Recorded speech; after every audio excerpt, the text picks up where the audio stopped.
start, Michelle works as a behavior specialist for neurodiverse students in a public school district in Florida. Also, Michelle works as a registered behavior technician for Full Spectrum ABA, as well as being a co-director of the Autism Neurodiverse Inclusion Program and blogger for the company.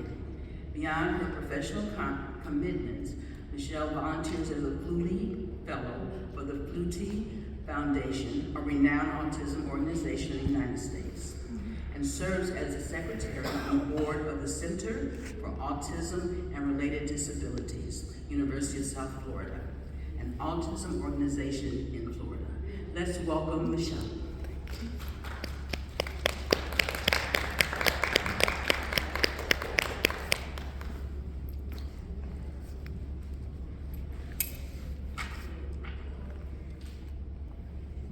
Can everyone hear me?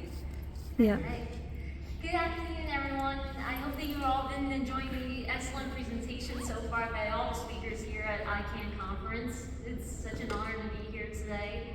And by the way, this is my very first time speaking at ICAN, so it's definitely huge. Thank you guys all for joining me to address an important topic here, which is the struggles that are faced by neurodiverse people that are in the workplace and how we can empower those for inclusion and actual change. Just to go a little bit more in depth with my story and just introduce myself more. So again, my name is Michelle. I was diagnosed with autism around 2 years old in January 2000 in Brooklyn, New York. And as a child, I avoided eye contact, didn't pretty much engage in temper tantrums, didn't respond to anybody who called my name. I didn't like any changes of routine, didn't really play with my siblings, and I was pretty much in my own world, pretty much preferred to be by myself. And recognizing my needs at the time, my parents did at the time get me early intervention services, which included ABA therapy, speech therapy, occupational and physical therapy. And I didn't even say my first word verbally until I was 6 years old, and I didn't fully communicate in sentences until I was 10. And I was going through with my journey in school, like in the schools wise, like I was in a specialized school for children with autism and multiple disabilities. I was already living in New Jersey at this point, and then went through where I was in special education, self-contained classrooms, in the public school settings in New Jersey. I was living in Marlboro from 3rd grade to in 8th grade, and I was mainstreaming in high school in gen ed classes. Graduated from a public high school in 2016, and then from there I attended a community college called Brookdale Community College, where I earned my associate's degree. And then following after that, I attended Purdue University Global with my bachelor's degree. So as you can see up here, it's a little more about me. And today, as you mentioned, I work multiple jobs. I'm very proud to say that I work as a board certified behavior analyst assistant with Full Spectrum ABA. Originally, I was an RBT. Last year, I just passed my BC ABA certification on the first try. Thank you. Thank you guys so much. That was not easy, by the way. There's a lot of studying and field work and all that, field work hours. But and not only that, besides working with Full Spectrum ABA and doing my blogging, I am the company's blogger, so I have a ton of roles with them, and also being a district ESC behavior specialist for the school district of Manatee County and on the west coast of Florida. So at the district level, by the way, it's not even school-based, I'm working at the district level. So you might be wondering, like, how in the world did I gained all these jobs and have maintained it? Because I know there's been talks lately about with employment, and so now it's time to really help more neurodiverse people to be able to gain employment opportunities and to be able to maintain it. So let us begin by talking about some of the familiar challenges that go on in the workplace. So one of them is physical barriers. So imagine you have a neurodiverse individual who uses a wheelchair or uses a walker, and there's no elevators, there's no stairs or anything. Like everybody's pretty much just taking stairs to be able to get to their office, and it limits the ability to be able to have that access to be able to work just alone by that barrier, and just even to participate in basic activities of a job role. So from that challenge, how do we overcome that in the workplace? So there could be adjusted, like flexible seating, just like we do for students in the schools, just we would do for adults. Having the adjustments of workstations, any flexible seating arrangement areas, like having sensory areas, things like that in the workplace so everybody can be included. And another barrier that goes on is attitudinal barriers, which this is pretty much we hear a lot as those stereotypes that we hear in the workplace of where we're going through with, like, for example, where neurodiverse adults are being treated basically like talked to like children. When really we should be talking to neurodiverse people employees at the same level as adults, using adult-like language like everybody else. So it's just, it's little things like that that just could go such a long way, and we can overcome these obstacles just by changing those little things like that to make it a more inclusive, welcoming workplace. And I know you guys heard with Dr. Temple Grant, especially that she's here speaking at this conference too. I know she's speaking tomorrow, but I know she's emphasized in a lot of her books and speeches about with embracing all kinds of minds in the world. And it's true, because we need every single individual to be able to bring something together to make a company or workplace better. And so I can say this for myself personally, and I know there was some questions that were asked earlier about with organizations and stuff, with workplaces. I can say for myself, from my own experiences, like with the school district of Manatee County and with Full Spectrum ABA, from my workplaces, I've had my own supervisors, I've had people from higher up in the company who were having me share my own journey, having voices like myself or others to be able to share experiences with, such as with providers, like other behavior analysts or even other behavior specialists, to be able to provide that training from our own insights of personal experiences like growing up with autism and other disabilities, but also the fact that just trying to encourage others to embrace more compassionate practices too, and that's when we're doing the same thing for when it comes to hiring individuals as well.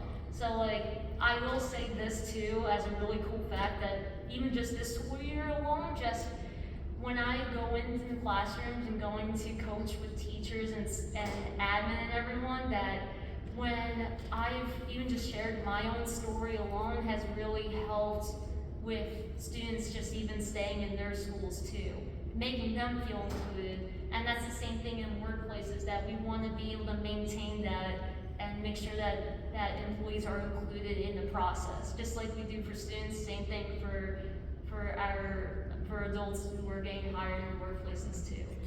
So that's just to remember that creating an inclusive workplace really starts with an open mindset. And I know it's definitely a big change as things have really evolved over time, but more voices like myself and many others who've spoken earlier today and even into tomorrow are going to tell you this too, that we gotta embrace what's going on today. There's so much that's out there and so many new strategies and tools out there to be able to make it more inclusive and welcoming, and to be able to let neurodivergent employees be able to demonstrate their unique skills and abilities, because everybody has unique skills and abilities in their own way. Another thing is communication barriers. This is another challenge that has gone on for so long. It's such a significant challenge, because really, neurodiverse people have such unique communication styles, whether it's using AAC devices or being able to use American Sign Language or gesturing. So there are ways that workplaces can overcome with this challenge, such as being flexible in regards to giving enough response time between with an individual getting to communicate. So everybody learns how to be patient with one another and feel like everybody's voice is being heard, even if it gives a little bit more time and it doesn't cost anything to be able to give just that little extra time. Also providing written instructions as well, like as you know, a lot of individuals with autism, I'm not saying everybody, but a lot of individuals with autism do rely on like written instructions, like anything visual, so that can be provided as well to help. And again, it doesn't cost anything. And also with just, again, as I said, visual supports, being able to provide feedback, positive feedback and reinforcement, because that's how we're gonna be able to maintain our employees. And I can say this myself too, that like combined of here in Florida and growing up in New Jersey, I can proudly be able to say that I've been working in the school districts combined for almost 10 years already. And so a lot of it has to do with like people just being there for each other, like having supervisors checking in and everything. So it's just really important that people are having that open communication. And it's also important for workplaces to be able to see, like to be in the shoes of someone who is neurodivergent, see from their perspectives, what they're going through on a daily basis, you know? A lot of with like, even just with role-playing situations and things like that, and trainings. So, and therefore, that's why it's really important to continue to encourage each other. And I have to say for me, like going from even just in Florida alone, where I was an RBT, and I actually started out as a teacher assistant, and now I'm a district behavior specialist for neurodiverse students in kindergarten all the way to age 22. So it's just, you know, it takes a lot of a network of people. And now also, just as I've been saying, like how all these barriers just remain such a challenge, and there are ways to continue to overcome the challenges. And honestly, a lot of it too has to also come from the HR role, because HR, you know, they do a lot with just trying to hire people and everything. So for them, it really just takes about with them the awareness and education at their level too. And it's pretty much where they have to include speakers themselves in workshops and everything, just like we do here at this conference. Same thing in the workplaces and organizations. You got someone who's neurodivergent, let them share their experiences with other colleagues in professional development workshops and trainings. That way people have that experience. And also ensuring like accessibility with like having like conference rooms, breakout rooms, like anything else that's accessible, you know. I know that there's a lot of like just having, I know ADA has been involved in everything for a long time, and we want to make sure that we keep in mind with that. And most importantly, we want to make sure our neurodivergent employees, just as much as that with workplaces, it takes a balance of both. It really does take both sides.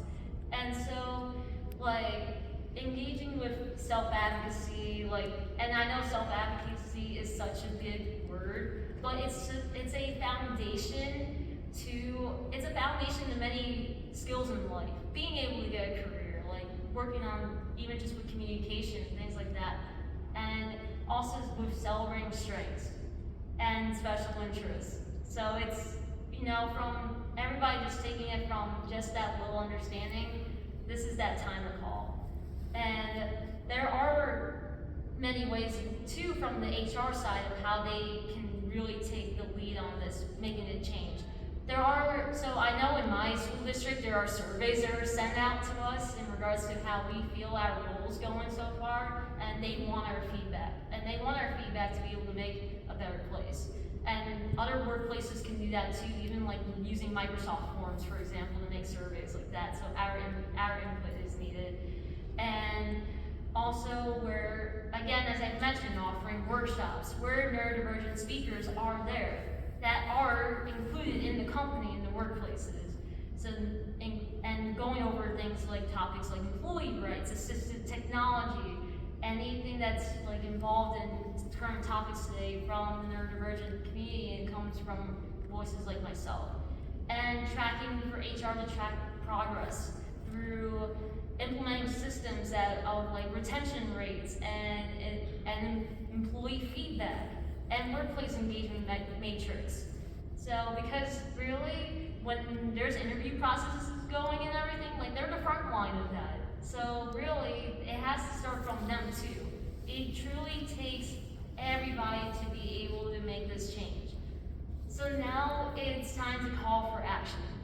And this includes everybody, from workplaces to families, providers, you name it. So it's really important that we are decreasing these barriers as much as we can, and there are proactive ways, as I mentioned earlier, about how to do so. And also with educating others and having teams to build that understanding, and also ensuring that policies and practices that are compassionate and we're celebrating that diversity. Because again, as Dr. Temple Grandin has said it a lot before, that it truly does take all kinds of minds to make a world a better place, and that includes in workplaces and organizations. So I just want to thank to all of you for being able to be here today, to be able to listen to with my presentation and stuff, and there's so much that you can take away from this to be able to hold on for yourself.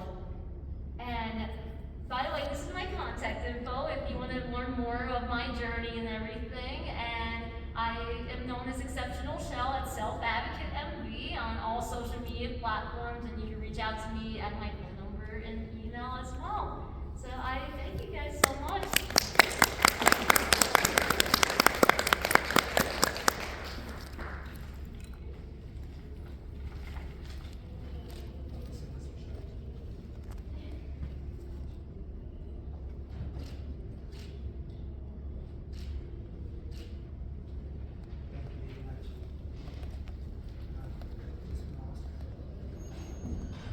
Is there any questions for Michelle? Any questions? Okay, we can take the one at the front.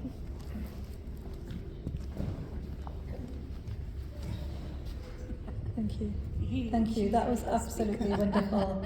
I love this topic. As you know, I spent a few minutes talking about it earlier on. And I think inclusive workplaces, it's crucial. You know, it's important to not just listen to the voices themselves, but also for us to be mindful.